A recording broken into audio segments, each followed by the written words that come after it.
Hi friends, എല്ലാവർക്കും എൻ്റെ പുതിയൊരു വീഡിയോയിലേക്ക് സ്വാഗതം. രാവിലെ മീൻ മേടിക്കാനായിട്ട് പോയപ്പോൾ മീൻ എനിക്ക് കിട്ടിയില്ല കേട്ടോ. അന്നേരമാണ് ഞാൻ മുരിങ്ങാച്ചപ്പ് കാണുന്നത്. അപ്പോൾ മുരിങ്ങാച്ചപ്പ് എൻ്റെ ഫേവറേറ്റ് കറിയും കൂടിയാണ്. അപ്പോൾ ഞാൻ മുരിങ്ങാച്ചപ്പും പരിപ്പും കൂടെ കറി വെക്കാമെന്ന് വിചാരിച്ച് അങ്ങനെ മുരിങ്ങാച്ചപ്പും പറിച്ചിട്ട് ഞാൻ താഴെ ഇറങ്ങി വന്നപ്പോഴാണ് എൻ്റെ പൂച്ച മക്കൾ രണ്ടാളും നോക്കി നിൽക്കുന്നുണ്ടായിരുന്നു, മീൻ വരുന്നത് നോക്കിയിട്ട്. പക്ഷെ മീൻ കിട്ടിയില്ല എന്ന് കണ്ടപ്പോൾ തന്നെ എൻ്റെ ലൂണയ്ക്ക് സങ്കടമായി കേട്ടോ. അപ്പോഴാണ് എൻ്റെ ലൂക്കോയും വരുന്നത്. അപ്പോൾ ലൂക്കോയ്ക്ക് മനസ്സിലായി മീൻ കിട്ടിയില്ല, അതുകൊണ്ട് രണ്ടുപേർക്ക് സങ്കടമായിട്ടോ. അങ്ങനെ മുരിങ്ങാച്ചപ്പ് ഞാൻ മോൾക്ക് സ്കൂളിൽ പോകാനാകുന്നതിന് മുമ്പ് വേഗം ചെയ്യാമെന്ന് വിചാരിച്ചിട്ട് ഞാൻ മുരിങ്ങാച്ചപ്പ് ഇതങ്ങനെ എളുപ്പത്തിൽ നമുക്ക് ചെയ്യാൻ പറ്റും കേട്ടോ. അപ്പം അങ്ങനെ ഞാൻ ഇതളുകളാക്കി എടുത്തു. അങ്ങനെ പരിപ്പെടുത്തു, കഴുകി ഉള്ളിയും എടുത്തു, ഉപ്പ് ഇട്ടിട്ട് ഞാൻ കുറച്ച് മഞ്ഞൾപ്പൊടി ഇട്ടിട്ട് അടുപ്പത്ത് വെച്ച് വേവിച്ചു. കുക്കറിലിട്ട് വേവിച്ചു കേട്ടോ.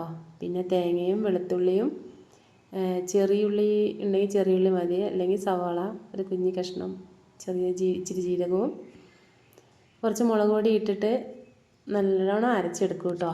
നല്ലോണം അരച്ചെടുത്തു. അങ്ങനെ കുക്കർ ചൂടായപ്പം 2 സ്പൂണ് വെളിച്ചെണ്ണ ഒഴിച്ചു കേട്ടോ. അങ്ങനെ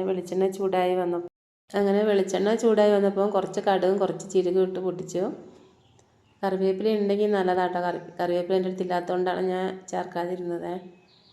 കറിവേപ്പില ഉള്ളവർ കറിവേപ്പില ഇടുക. പിന്നെ കുറച്ച് ഉള്ളി കൊത്തിയരിഞ്ഞതും വെളുത്തുള്ളിയും കൂടി ഇട്ടൊന്ന് മൂപ്പിച്ചു. ഇച്ചിരി മഞ്ഞൾപ്പൊടി ഇട്ടിട്ട് നമ്മൾ നന്നാക്കി വെച്ചിട്ടുള്ള മുരിങ്ങാച്ചപ്പ് ഒന്ന് കഴുകി എടുത്തിട്ട് അതിലിട്ടിട്ടൊന്ന് ചെറുതായിട്ടൊന്ന് നമ്മളിതിനകത്ത് കുറച്ച് ഉപ്പും കൂടി ഇട്ടിട്ടൊന്ന് ചെറുതായിട്ടൊന്ന് വേവിച്ചെടുക്കണം. അല്ലെങ്കിൽ പച്ച ചവയ്ക്കുന്നത് കൊണ്ടാണ് അങ്ങനെ ചെയ്യുന്നത് കേട്ടോ. അങ്ങനെ നമ്മൾ ചപ്പ് ഒരുവിധം ഒന്ന് വാടി കുറച്ച് വെന്തിട്ടുണ്ട്. അപ്പോൾ ഇനി നമുക്ക് വേവിച്ച് വെച്ചിട്ടുള്ള പരിപ്പ് അതിലേക്കിടാം. പരിപ്പിന് ഒരുവിധം വേവുള്ളതായതുകൊണ്ട് ഞാൻ കുക്കറിൽ ഒരു വിസിലടിപ്പിച്ച് വേവിക്കുകയാണ് ചെയ്തത്. ഉപ്പിട്ടിട്ട് വേവിച്ചെടുത്തതാണ് കേട്ടോ. അങ്ങനെ രണ്ടും കൂടെ നന്നായിട്ട് മിക്സ് ചെയ്യണം. അതിന് ശേഷമാണ് നമ്മൾ അരച്ച് വെച്ചിട്ടുള്ള നമ്മുടെ കൂട്ടിതിലേക്ക് ചേർത്ത് കൊടുക്കുക. അങ്ങനെ നമ്മുടെ അരവ് ഇതിലേക്ക് ഒഴിച്ചിട്ടുണ്ട്. അപ്പോൾ നന്നായിട്ട് ഇളക്കുക. അപ്പോൾ ഒരുപാട് വെള്ളമായാലും ഗുണമില്ല കേട്ടോ. അപ്പോൾ നമ്മുടെ ജാറൊന്ന് കഴുകി ഒന്ന് ചെറുതായിട്ടൊന്ന് ഒഴിച്ചാൽ മതി. അപ്പോൾ ഇത് ഒരുപാട് തിളച്ച് മറിയാനും പാടില്ല. അതുകൊണ്ട് തന്നെയാണ് നമ്മൾ ആദ്യം തന്നെ മുരിങ്ങാച്ചപ്പൊന്ന് ചെറുതായി വാട്ടിയെടുക്കുന്നത്. അതുകൊണ്ടാണ് കേട്ടോ. ഒരുപാട് തിളയ്ക്കണ്ട, ചെറുതായിട്ടൊന്ന് തിളയ്ക്കും വരെ ഇത് ഇളക്കി ഇത് എല്ലാവരുടെ വീടുകളിലും മുരിങ്ങാച്ചപ്പ് ഉണ്ടാവും. എല്ലാവരും തോരനൊക്കെ ആയിരിക്കും വെക്കാറുള്ളത്. എന്തിൻ്റെ കൂടെ വേണമെങ്കിലും നമുക്ക് മുരിങ്ങാച്ചപ്പ് കറിയായിട്ട് വെക്കാമല്ലോ. അപ്പം പരിപ്പിൻ്റെ കൂടെയും വെക്കുന്നവരുണ്ട്, വെക്കാത്തവരുണ്ട്. അപ്പോൾ ഇതുപോലെ ഒന്ന് വെച്ച് നോക്കുക. നല്ല ടേസ്റ്റ് ആയിരിക്കും കേട്ടോ. മക്കൾക്കൊക്കെ നന്നായി ഇഷ്ടപ്പെടും.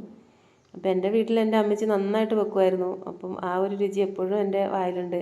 ഇവിടെ ചേലൂർ വീട്ടിൽ വന്നപ്പോൾ അവിടുത്തെ എൻ്റെ രാധമ്മയും ഇതുപോലെ നന്നായിട്ട് വെക്കും കേട്ടോ. അപ്പം വളരെ നല്ല ടേസ്റ്റാണ് കേട്ടോ.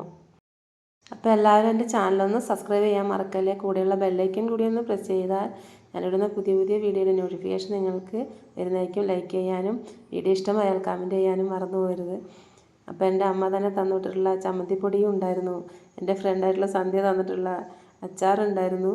ബീൻസ് തോരനും അതിൻ്റെ കൂടെ മുരിങ്ങാച്ചപ്പ് കറിയും. നല്ല അടിപൊളിയാട്ടോ. Thank you.